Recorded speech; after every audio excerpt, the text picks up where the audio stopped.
So I know they told you that Stoicism will make you strong, but if you zoom out, I've ever wondered why it's making men weak right now.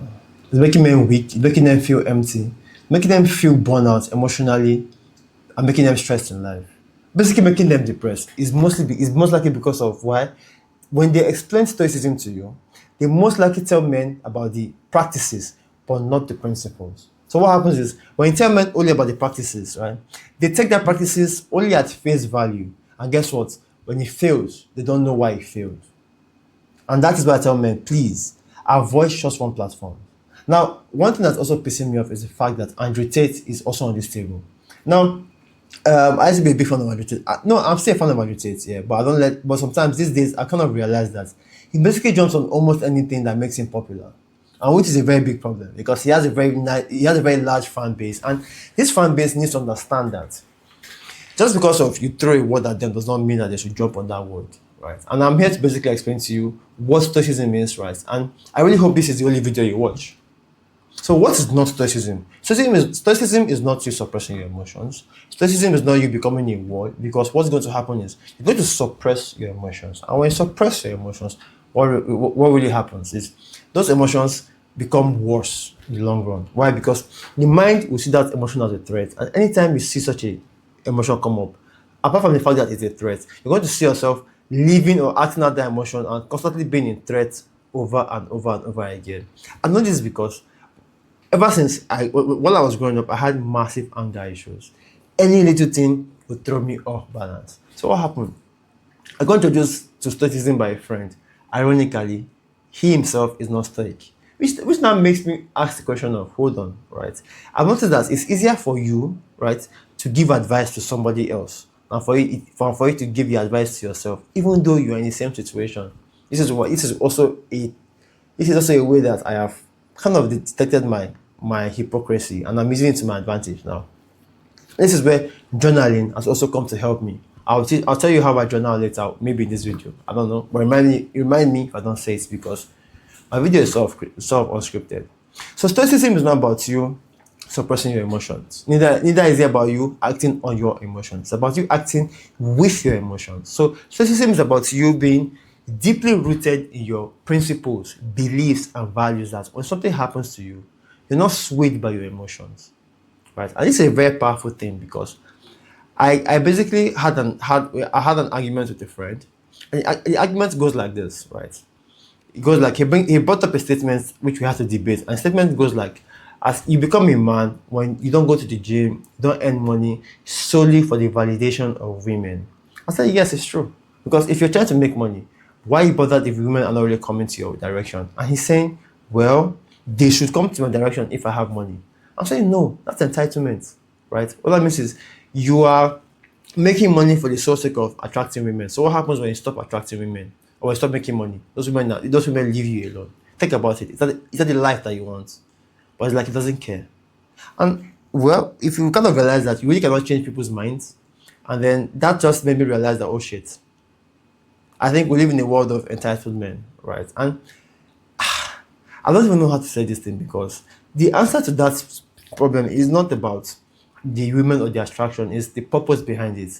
We as a generation, we have lost purpose of a lot of things, right? We forget that Stoicism is supposed to help us. And I think, like I said, the problem of most content of today is that people don't have the time to study the principles, the ideas, the philosophy behind the topic. They just take the practices and begin to implement them. What happens is, when you do that over the long term, guess what happens? It crashes, it falls. And when it falls, you hear things like, oh, it doesn't work. Stoicism ruined me. Stoicism made me worse. But no, if you really understood the principles behind it, that Stoicism is telling you to have beliefs and values that you are deeply rooted in.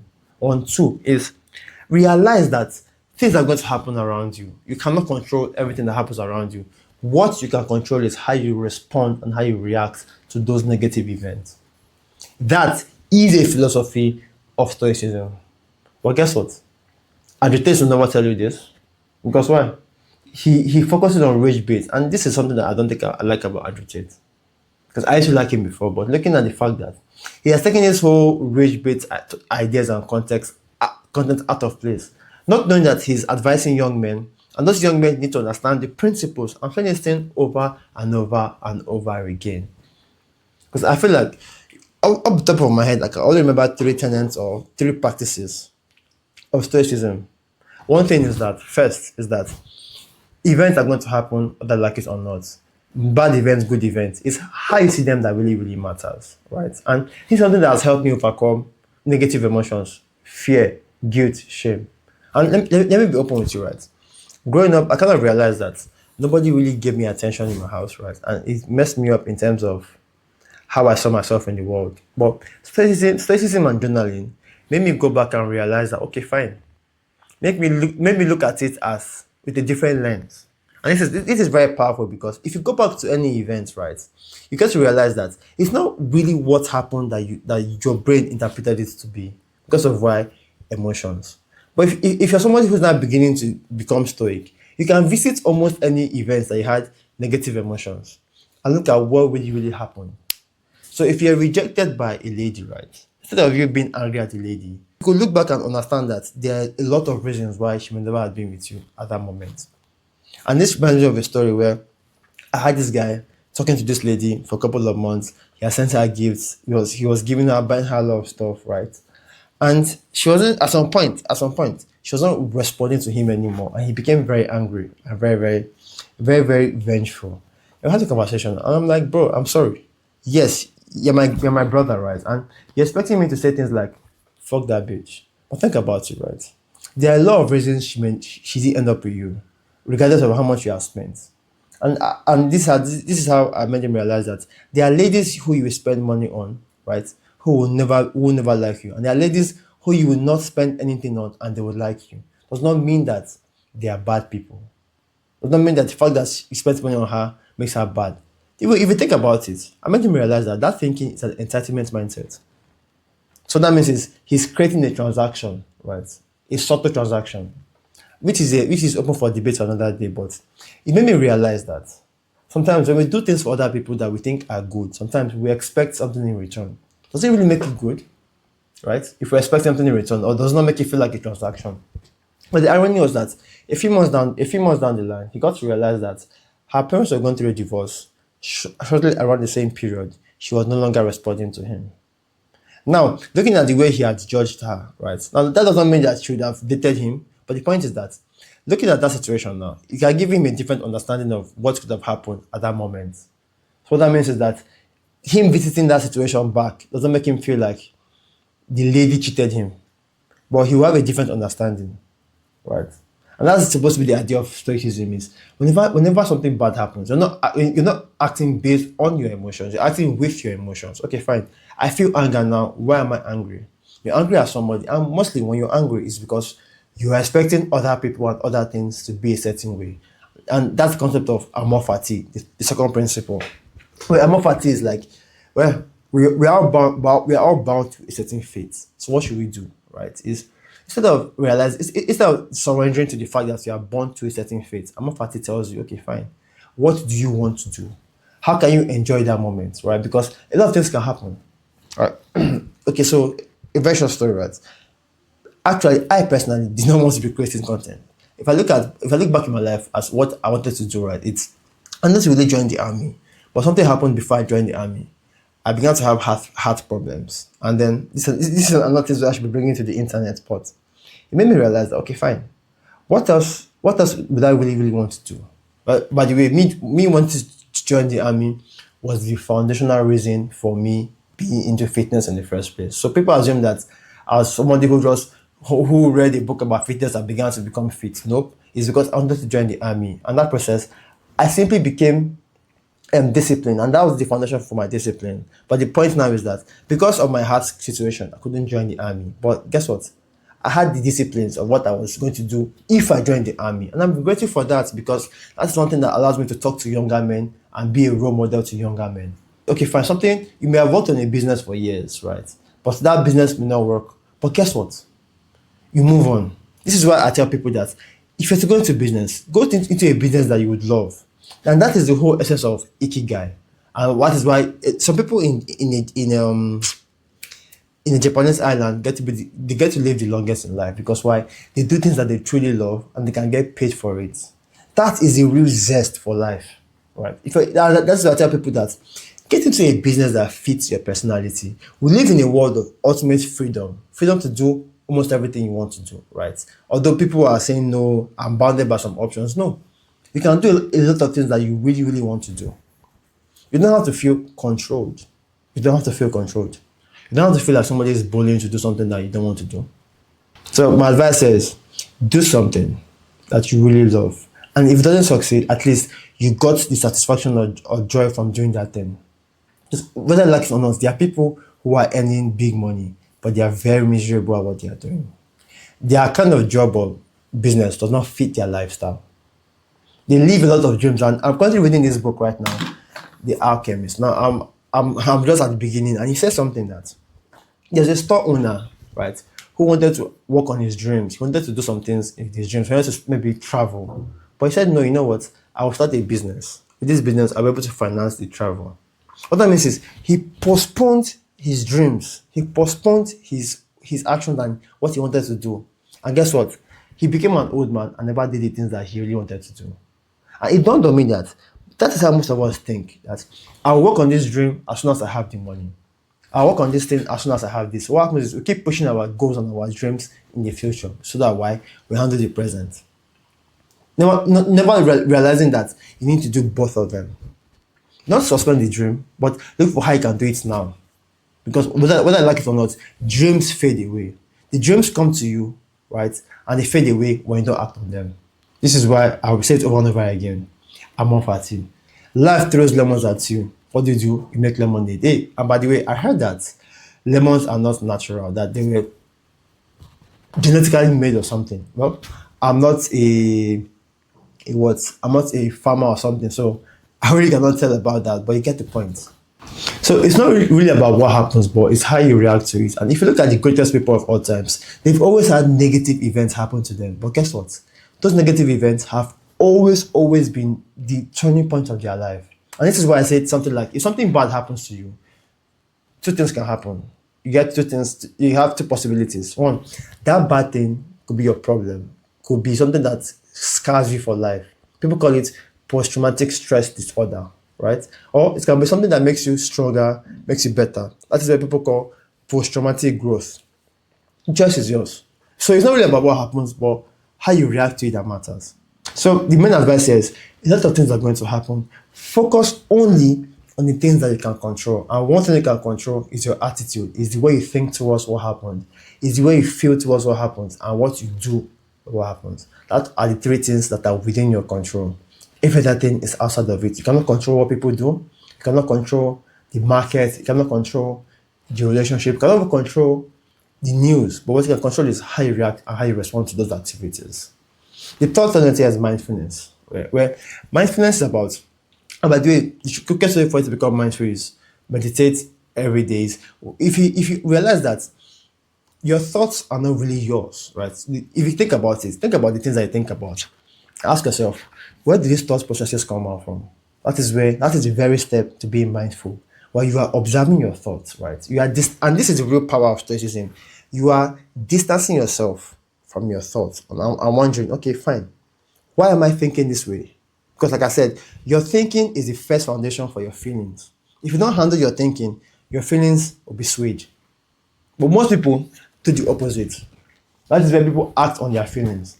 Their feelings affect their thinking, and their thinking affects their feelings, because it's supposed to be you go from thoughts to feelings, but people go from feelings to thoughts. That's the difference between reacting and responding. When you start from feelings and you go to your thoughts, you're reacting. But when you go from your thoughts, understand your feelings at the same time, that is where you begin to respond. That's why your thoughts and your feelings are working together, not one controlling the other, not one being chaotic.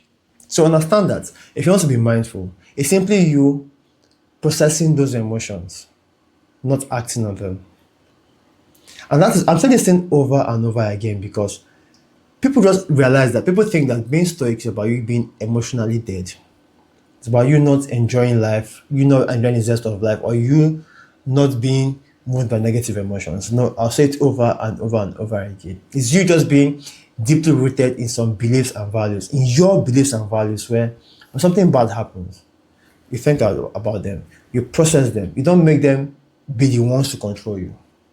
And you make yourself the observer of your thoughts. And this is where journaling is very powerful, though. Journaling is very, very powerful. And why I started doing journaling is whenever I have something that I am trying to do, I'm trying to solve a problem, what I mostly do is I zoom out. I write that situation down because the problem now is no longer with me, but it's now on people. And I kind of realized, okay, you know what? If I had a student who brought this idea to me, how would I approach it? And I try to help the student solve this problem. Because like I said, we always know the solution to our problem. The thing is that we are too afraid because why? We take ourselves too serious. But if you're trying to advise yourself, it becomes easier to solve the problem. That's why you're trying to advise yourself. So that's it. The three things is, first of all, realize that things are going to happen. Things are going to happen around you in life. It's not what happens, but how you respond to it. And one party is fate. So when something bad happens to you, don't surrender to it. Look for a way to respond to it. Look for a way to work with it. Look for a way to use it to your advantage. Because I have realized that you can use almost any negative event to your advantage. So if a girl tells you no, maybe that's a chance for you to get a different girl. And speaking about that, I just remember something. That there's a reason I stopped basically talking to women in my early 20s. Basically, that is not talking to them, yeah, talking to them, although it's the wrong choice, but hear me out. So I realized that anytime I'm talking to a girl, right? Because then I was actively on self-improvement. I was becoming more intentional. I was consuming shit ton of content about women. I kind of realized that whenever I'm talking to a woman right now, right? In the next 3 months, I see her as not what I want. And I kept on wondering, why was I liking a woman? After 3 months, I wouldn't like her again. I would like a different woman. Then it dawned on me that it's not the women that were the problem, but it's me. Because when I'm trying to I'm leveling up, getting myself in order, getting my life in order, refining my vision, the woman I'm currently speaking with will not be able to fit that vision, right? And this is where I feel like people begin to self-improve their life, where they live their lives with more intentions. They're not just coasting through life. They are actively opening up their game. And that is the foundation for self-improvement, right? That is why I tell people that don't date because you want to date somebody. Date because that person fits into a vision. So what happens is you need a vision. I like the way Jordan Peterson puts it, that you don't get what you don't aim at. You might get what you aim at. And your aim will keep getting better the more you practice. Think about it. So that means is that if I don't have an intention for my relationship, for my vision of a relationship, guess what's going to happen? I'll just end up with anybody that I happen to be with at the moment. This is what I tell guys. Don't date in your 20s, in your early 20s. Because when you begin to date, there's a high chance, if you're dating for the sake of, for neediness, right? If you're dating for the sake of neediness, what's going to happen is, you're going to end up doing something that you don't want to do. You're going to end up with that person, even though the person does not fit a vision. So start from a vision. That is why I start with the end in mind. I think there's a book around such a topic. Start with the end in mind and work your way back.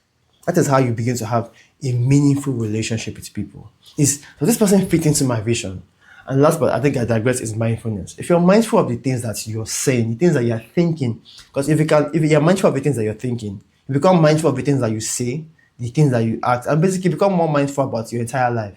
So a couple of practices here is meditate and journal, because those two things make you observe your thought process. And if you can separate your thinking from you, that is, you're distancing yourself from your thinking, that is the foundation for Stoicism. That is, you're feeling an emotion, you are distancing yourself from that emotion and trying to look for how you can make it work to your advantage. So if you made it this far, it's obvious that you're somebody who takes yourself very, very serious. So go ahead and share this video with somebody. Let's have like-minded people come together.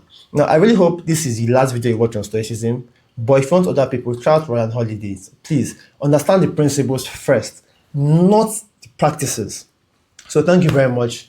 Go out there and share this video.